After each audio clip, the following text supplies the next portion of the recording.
ಎಲ್ಲರಿಗೂ ನಮಸ್ಕಾರ. ತುಂಬ ಸಿಂಪಲ್ಲಾಗಿ ಟೇಸ್ಟಿಯಾಗಿ ಟೊಮೆಟೊ ರಸ ಮಾಡುವುದು ಹೇಗೆ ಅಂತ ನೋಡೋಣ. ನಾನು 4 ಟೊಮೆಟೊವನ್ನು ಕಟ್ ಮಾಡಿ ಇಟ್ಕೊಂಡಿದ್ದೇನೆ.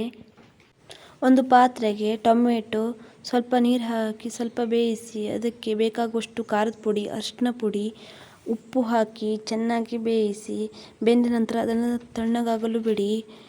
ತಣ್ಣಗಾದ ಮೇಲೆ ಅದನ್ನು ಟೊಮೆಟೊ ಎಲ್ಲ ಕರಗೋ ಹಾಗೆ ಚೆನ್ನಾಗಿ ಸ್ಮ್ಯಾಚ್ ಮಾಡಿ ನಿಮಗೆ ಎಷ್ಟು ಬೇಕೋ ಅದಕ್ಕೆ ನೀರನ್ನು ಸೇರಿಸಿ ನಂತರ ಒಗ್ಗರಣೆಗೆ ಒಂದು ಪಾತ್ರೆಗೆ ಸ್ವಲ್ಪ ಎಣ್ಣೆ, ಬೆಳ್ಳುಳ್ಳಿ, ಸಾಸಿವೆ, ಜೀರಿಗೆ, ಕರಿಬೇವು ಸೊಪ್ಪು ಹಾಗೂ ಇಂಗು ಹಾಕಿ ಚೆನ್ನಾಗಿ ಒಗ್ಗರಣೆ ಮಾಡಿಕೊಂಡು ನಾವು ರೆಡಿ ಮಾಡಿಟ್ಕೊಂಡಂತಹ ಟೊಮೆಟೊ ರಸವನ್ನು ಹಾಕಿ ನಂತರ ಅದಕ್ಕೆ ಬೇಕಾದರೆ ಖಾರದ ಪುಡಿ ಮತ್ತು ಗರಂ ಮಸಾಲ ಪುಡಿಯನ್ನು ಹಾಕಿ ಚೆನ್ನಾಗಿ ಕುದಿಯಲು ಬಿಡಿ. ತುಂಬ ಸಿಂಪಲ್ಲಾಗಿ ಟೇಸ್ಟಿಯಾಗಿ ಟೊಮೆಟೊ ರಸ ಮಾಡುವುದು ಹೇಗೆ ಅಂತ ನೋಡಿದ್ದೀವಿ. ನೀವು ಟ್ರೈ ಮಾಡಿ ಕಮೆಂಟಲ್ಲಿ ಹೇಗಾಗಿದೆ ತಿಳಿಸಿ.